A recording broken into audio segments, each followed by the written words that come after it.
So we're definitely seeking input, but I mean, this is what we're moving forward with. Okay, so you're here to tell us what's going to happen. Yeah. So there's not, so the time for input and potential changes is passed.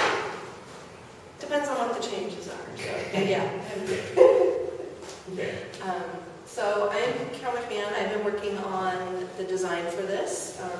Howard Wu is going to be kind of leading the outreach part of it from traffic management.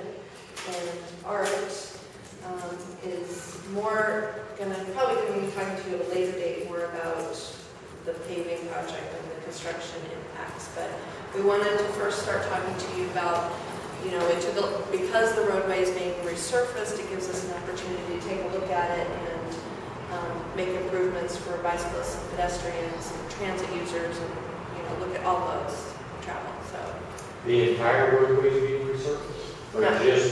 just the northbound lanes that are being impacted? Well, do you want to talk about the extent of, or do you want to go into that right now? I mean, the paving project goes from Southwest Orchard Street. So right here at the stoplight. Yeah. It goes from Orchard down to the county line. To the city line. To the city line. And possibly, I'm just going to jump in. My name's Art Rechannelization, and I'm from the Capital Projects Group. So traffic gets to design it, and then at some point we get to build it. So the contract for this work is being split up into 3 parts. The basic contract goes from Orchard. Unfortunately, Right. got mislabeled. Yeah, it says Othello, that should be Orchard. It goes from right here all the way down to Henderson. That's the base contract. So that's going to be done regardless. And then depending on what the prices are for these other 2 pieces, we may do this section from Henderson down on Delridge, or from here up to Henderson on 16th. We'd of course like to do it all, but it's going to depend on what the prices are for the work when the bids come in. So that's the extent of the work. Now, what's actually being done on the street is a little more complex to talk about. For the most part, it's either pavement replacement or restoration, and there are places where there's going to be some stormwater detention that goes in under the street. And I'll talk about all that later, but tonight we're mostly focused on the rechannelization and what it's going to look like after we're done on the surface. I'll be back to talk about what the construction impacts are going to be. So is this the Bridging the Gap project? Yeah, it's largely funded with Bridging the Gap. Because that's not what presentation we had like 2 months ago. No. This is different than the SDOT presentation to us So 2 months ago. Who was out 2 months ago, and what did they talk about? Totally different. About paving. Well, we came out to talk about the Bridging the Gap project on Delridge, and the far south piece, and how they were going to totally repair it. But now he's saying that this northern section is going to be done before the southern section, and the prior presentation that SDOT made to us 2 months ago, it was the exact opposite. So I'm confused now. Okay, well maybe I've confused you, and if I have, I'm sorry. All of this will be done under the same contract if it goes forward. So just this part is under the base part of the contract, and then there's these 2 additional elements that we may or may not be able to afford to do at the same time.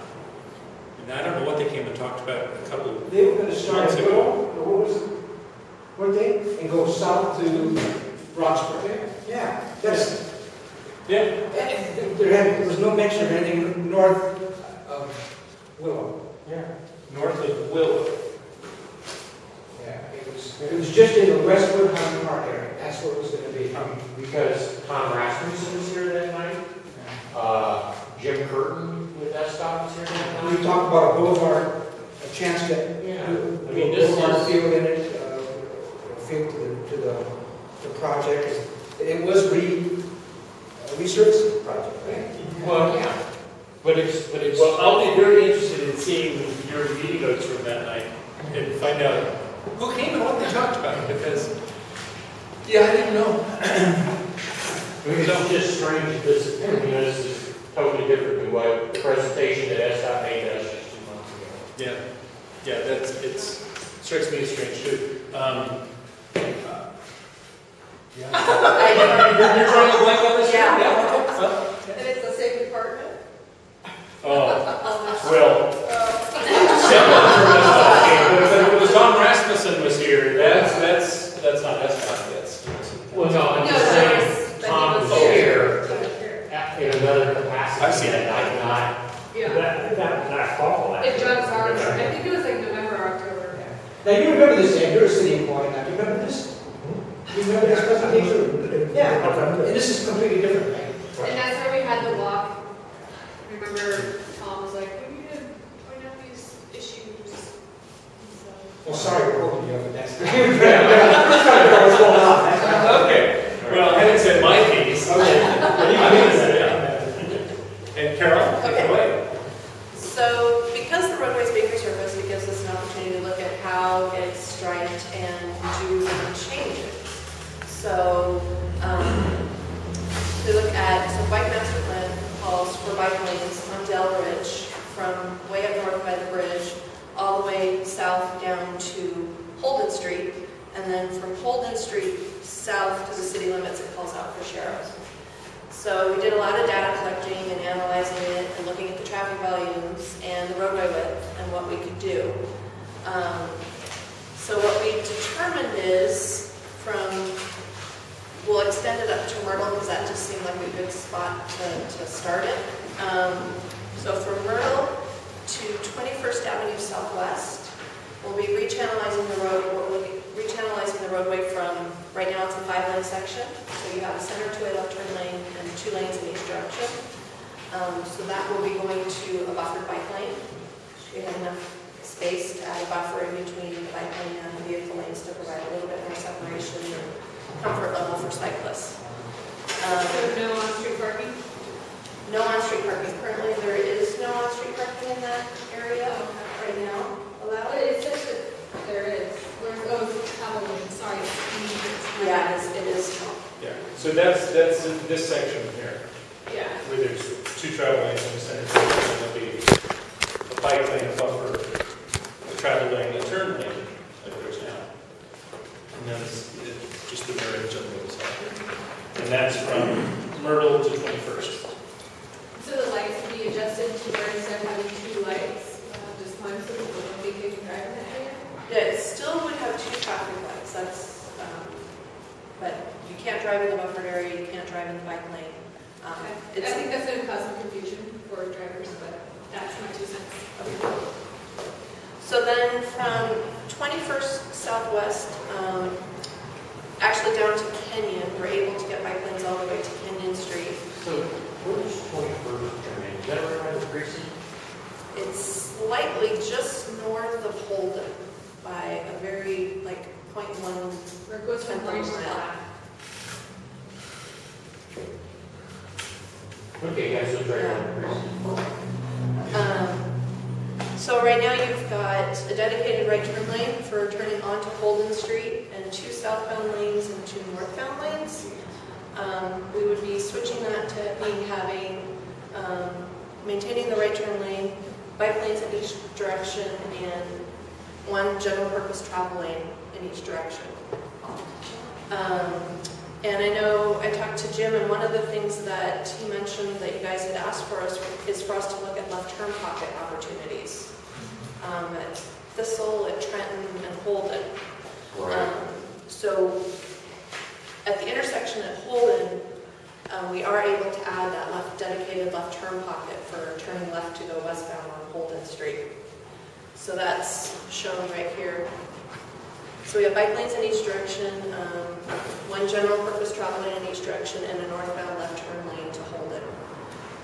We tried to look at doing that at Thistle and at Trenton also. We were unable to accommodate that based on just the turning radiuses needed for large vehicles. Just didn't work. So, would have had to widen the roadway. And then in the section south of the intersection from Holden to Kenyon, we actually have enough space that on the east side of the roadway where there's some homes that we can add some on-street parking there. So it'd be bike lanes in each direction, one general purpose travel lane in each direction, and parking on the east side of the street. And then once you get to Kenyon, it's pretty much going to maintain the same. It's 18 feet from curb to center line in each direction, and we'll be just maintaining it and adding churros for that section. And then down here in the Delridge Triangle area right now, in between 16th and 17th, this area, currently it's head and angle parking, so we want to change that to back and angle parking. It's just found it to be safer for everybody if cars pulling out can see pedestrians and bicyclists and other motorists. So have you watched the progress of the back end angle parking and on the Light Center side? No, I haven't. So.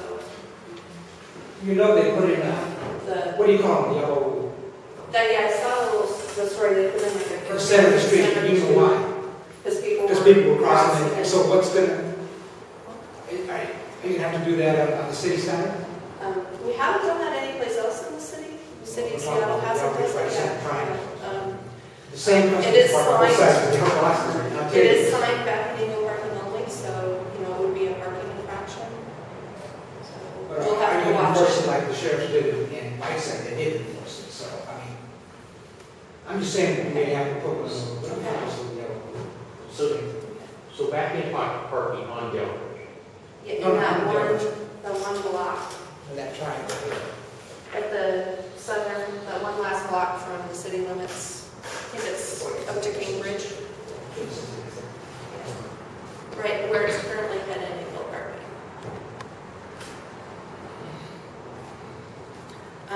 So how are people that aren't at this meeting going to know that it changed from head in to back in? They'll see a sign, says if you don't back in, we do it. They'll see a sign as they start to going forward and then they have to Well, turn around. We'll be doing a bunch more outreach to the community as we move forward with this. We'll come back with Art and the construction team and talk about the rechannelization more and do outreach to the businesses. So that's about it for the rechannelization project. I also compiled a little bit of facts for you. What the traffic volumes on Delridge currently are right about 14,600, and some similar streets in the area that have similar volumes. Some are a little bit higher, that are also through lane sections of what we're proposing to do south of Orchard. So, any questions? So it just says Delridge Way southwest, southwest Orchard for 14,000. So at what point was that made? I mean, is that an average that was taken from several different points down there, or was it taken from one? That is the volume right south of Orchard. So in between Orchard and Sylvan, we put out tubes, and that is the volume right there. I also counted south of Henderson, and the volume drops. So it seems to drop as you continue south. Well, I still want to say that if you're taking out a driving lane and there's 2 lights there, you need to take out one of the lights because people are going to drive there. So MUTCD, the Manual Uniform Traffic Control Devices, which is this federally established guideline that jurisdictions must follow. And we're required to have 2 signal heads for the primary movement of direction in case one of the signal heads fails. If you drive around the city, regardless of the number of travel lanes there is, you will always see 2 signal heads.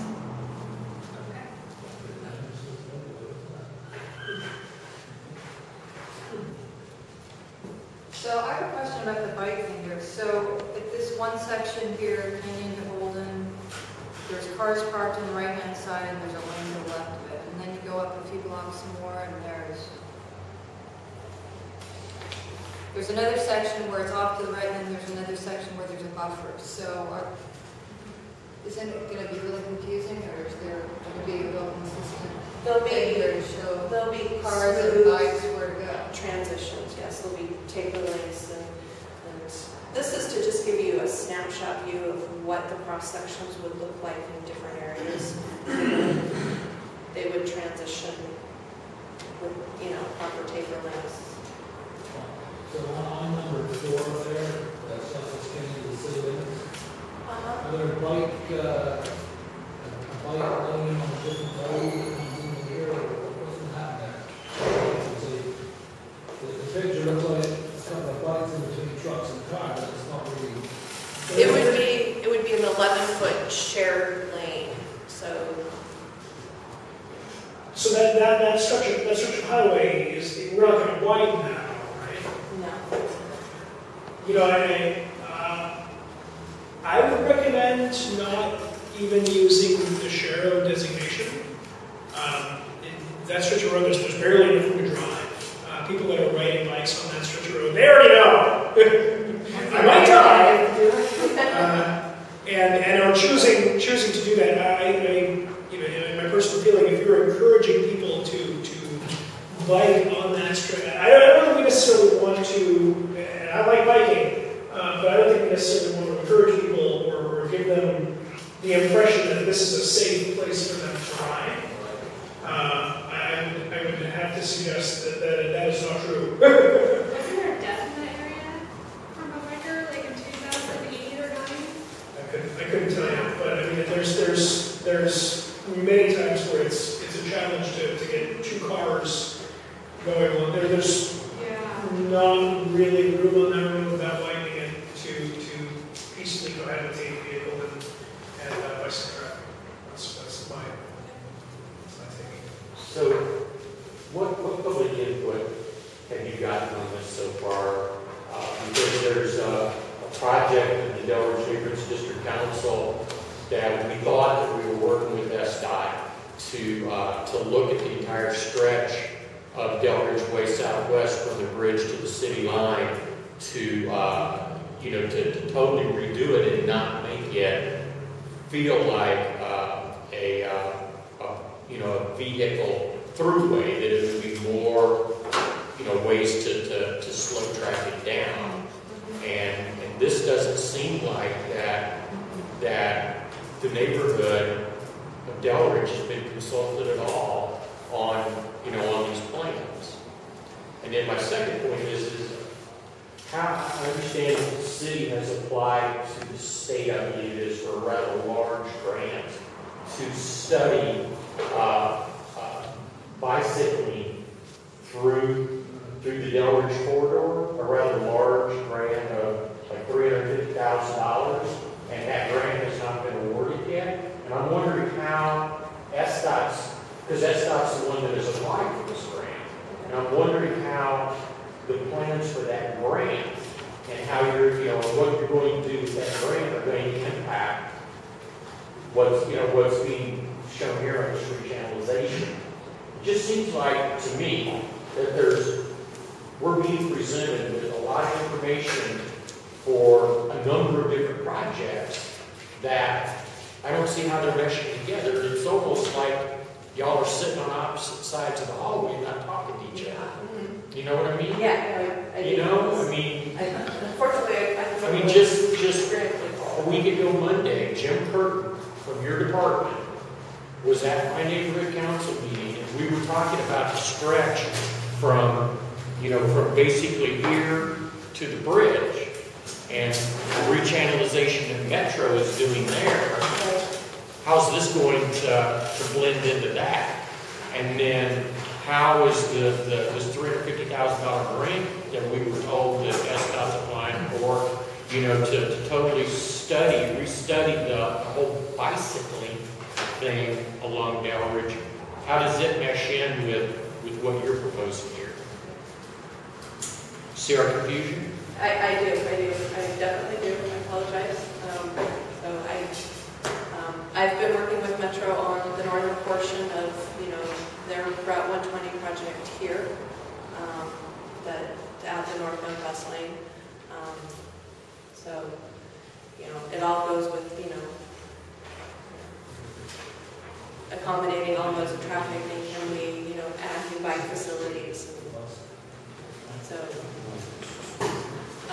but I'm not aware of this grant, so I'll have to go back to go back and find out some more and get back to you on that. I'm sorry. She just had a good question. What's the time frame that you're looking at? Well, that's more as the time frame of the paving project. So once the paving project is all complete and the construction of that, when we come back in to restripe the roadway, then that's when this would happen. So. Yeah, actually, as I understand it, the intent is to structure the contract so that as each section is done, it gets restriped at that time so that it can be placed into use right away. We're not going to wait till the whole project's done. Typically, SDOT allows the contractor a lot of flexibility in terms of their sequencing of the work, but I think on this project, due to some of the things that are going on underneath the street, we're going to require them to start at the north end and work their way south. The detour routes are only going to be for the southbound traffic. I'm just giving a very brief overview of what we're thinking of from the construction side. Only the southbound traffic would be detoured, and that would be over on the arterials to 35th and back for the metro buses, except for one leg at the south end where it just goes to 25th and back.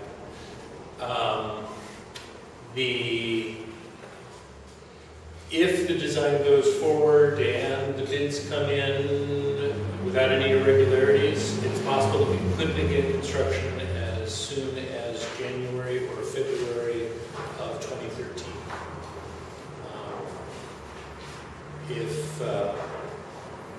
So that's kind of your early start date.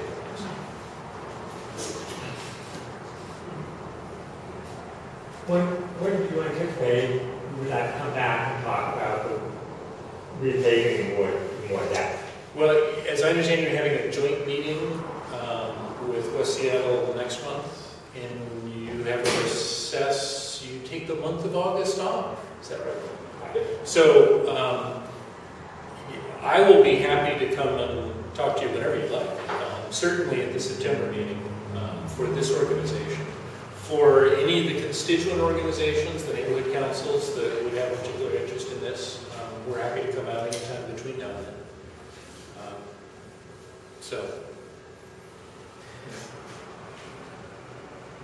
So, what, I don't know if it's premature to say, but what kind of, during the implementation phase, what kind of traffic disruptions are we anticipating? Okay. The northbound traffic will flow right on through. There'll be one lane maintained at all times in the north direction. There will be, we're still trying to figure out quite how long this is going to take. There will be periods where we need to redo the intersections at the major arterials, and so there's the possibility that we'll set aside a full weekend closure to just knock out the intersection. And we're kind of assessing to see how viable it is to get done in a single weekend. But in any case, the idea is to always have the northbound flowing through, the one-lane traffic northbound direction. Sometimes it'll be where it is right now, on the east side of the street, but when we first start the project, likelihood is that in any one segment, we would tear up and rebuild that east side of the street first. And so traffic would then be moved to the northbound traffic would be on the west side of the street. And where in that section, all the southbound traffic would be diverted off to the west. Metro buses are likely to head all the way over to 35th in the south.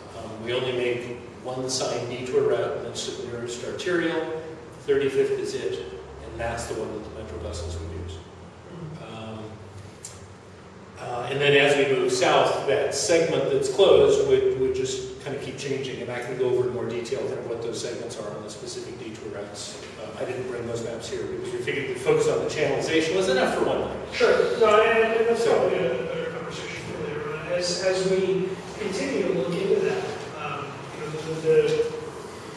the Delridge district being a valley between two hills, you basically have two channels for north-south traffic, and if we're tearing up Delridge Avenue for an extended period of time, it's going to, I would anticipate that a lot of it's going to divert over to 16th and then again over to 35th. I'm sure you guys will be doing projections on the traffic impacts that those roads will experience as a result.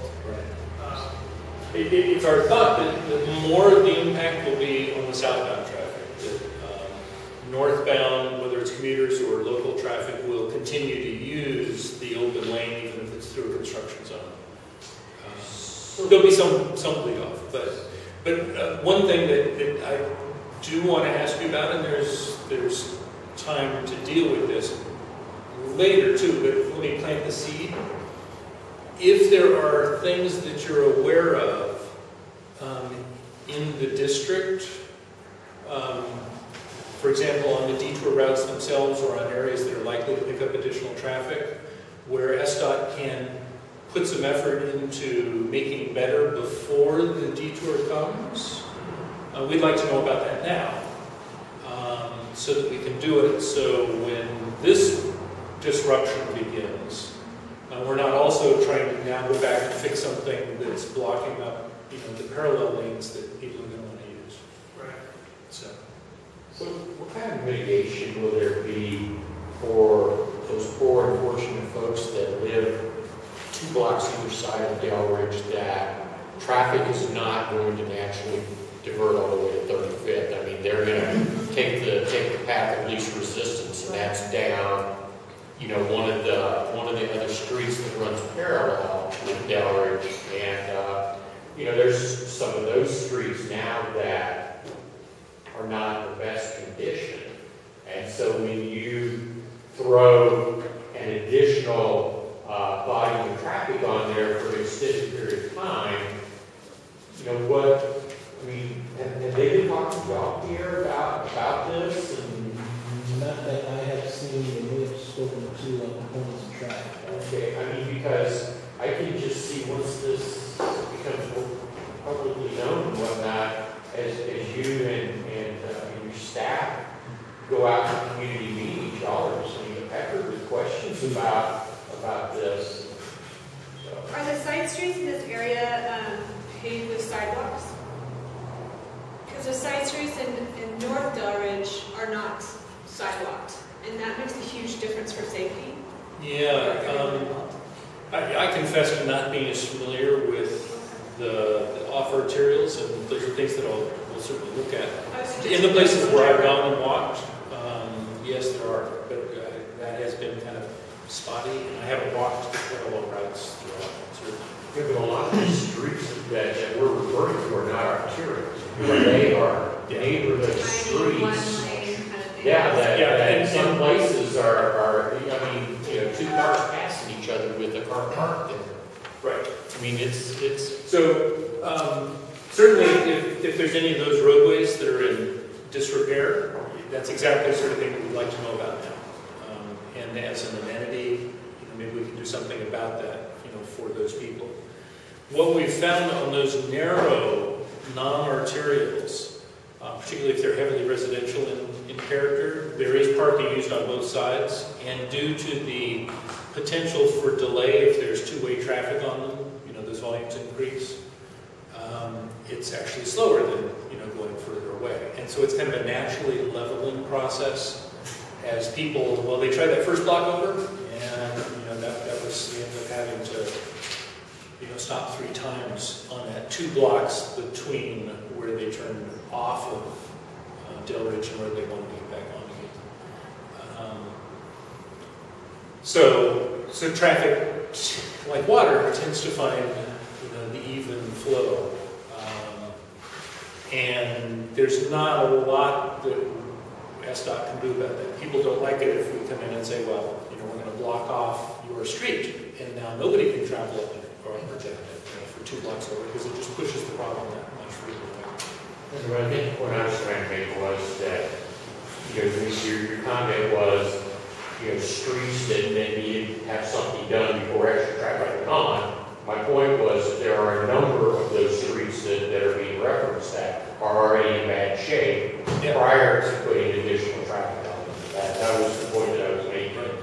And then Amanda's point too is that there are a number of those streets that have no sidewalks.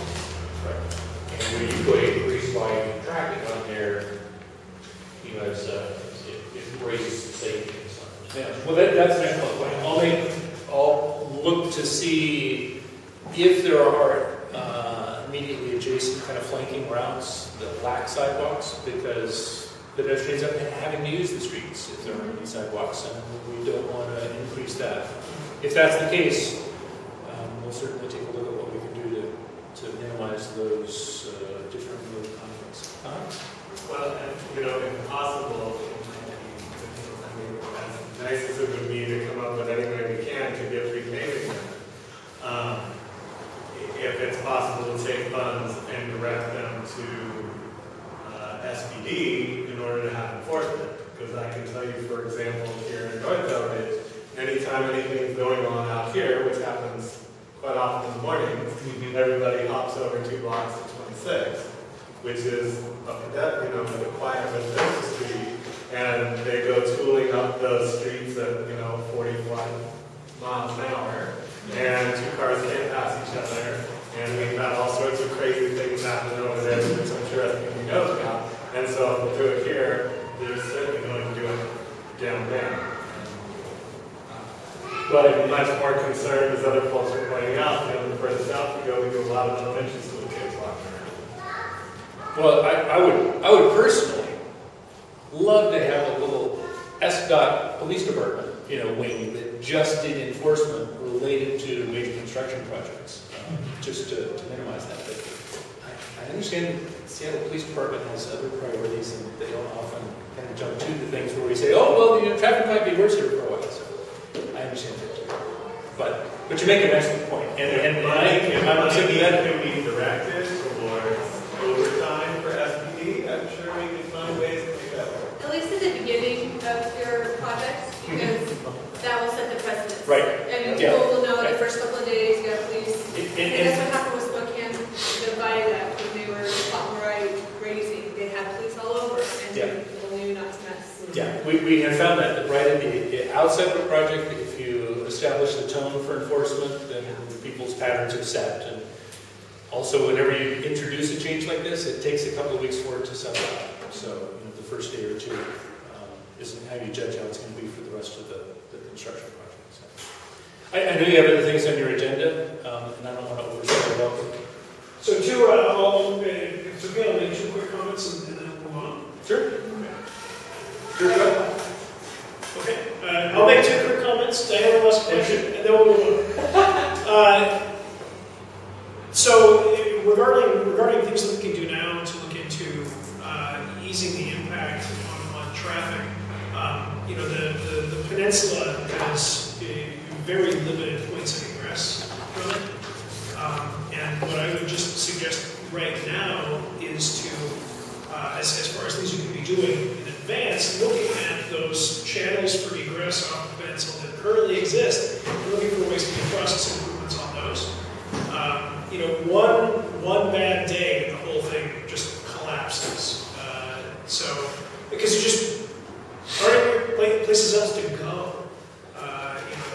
Delridge blocks up, people will turn around and go this way, that massive flow of traffic, now that's blocked out. People will turn around and go back this way, and then we get people driving 90 miles an hour outside, it's all crazy! So I would look at those, really 3 points of egress that we have off the peninsula and just say, all right, are there lights that we can add? Is there flow of traffic considerations that we can make? How can we improve the egress options out of the peninsula so that if one channel does collapse, and in this case we already know it's going to be heavily impacted, then people, like you say, the flow can naturally reroute itself and not cause its own. Yeah. So I would recommend looking at those, you know, those very few main channels off the peninsula. There's only a few. The second thing is that, and as was referenced earlier, in every conversation we've had with SDOT about Delridge, you know, we consistently bring up it is this district's vision for itself to change the nature of the Delridge Road, to create a boulevard, both aesthetically and from a traffic flow perspective. And it's our belief, and I believe SDOT's belief too, as was promoted for the Triangle project, that creating this type of roadway generates all kinds of other positive events for that area. And we would like to continue having that dialogue with SDOT, that like the Triangle, where we're looking at creating kind of a boulevard area there. Whenever we do work on Delridge, we look for those opportunities to create, foster, or make possible that environment for future developments. And from all of the conversations that I've had within Delridge, I think that a majority of people invested in the region would say, let's look for additional opportunities to create that environment. We'd have to do a poll, but well, I'm not going to say it. That might be too much opinion. And I have a couple. So you know, again, I would encourage you strongly that as we do this project, and this is the same thing I mentioned at the last meeting I was at, which just presented on Rechannelization and the repaving. Please don't think of this as a repaving project. Think of this as a community works project, and let that be the filter that you apply to it. Yes, we are going to repave it, but this is a critical feature in the community, and anything that we can do to help the community realize its vision is ultimately our goal. Thank you. And a perfect segue to with just what I've been hearing here. I'm really confused as to, besides repaving, with this current plan, what is the benefit besides 4 blocks of dedicated bike lane? Well, one of the benefits is that underneath the new paving in several areas along the length of Delridge, there's going to be new stormwater detention placed. We're essentially putting in catch basins with long runs of large diameter pipe, and so when the gully washers come, those overflows will collect below the street in those pipes and not overflow in the long field. So that's one. It is nice to have new pavement because it's kind of collapsing and it reduces maintenance costs in the future because the subgrade's improved, and so you don't have those failures and the potholing and losses to vehicles that come along the way. It's also safer. So people aren't swerving through the great potholes. So how much money out of the Bridging the Gap is devoted to this project?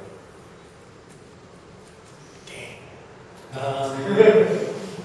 I should know what that number is, and I'm sorry I don't.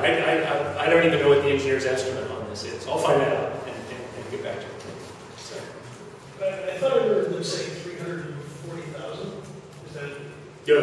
Yeah. Okay. But I didn't even say that. So I was like, oh, that's no. Well, that's just for the pre-meeting plan meeting. Check. All right. That's is there?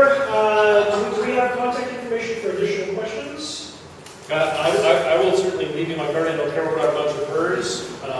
I'm the builder's representative, and she's the traffic representative. Okay. In terms of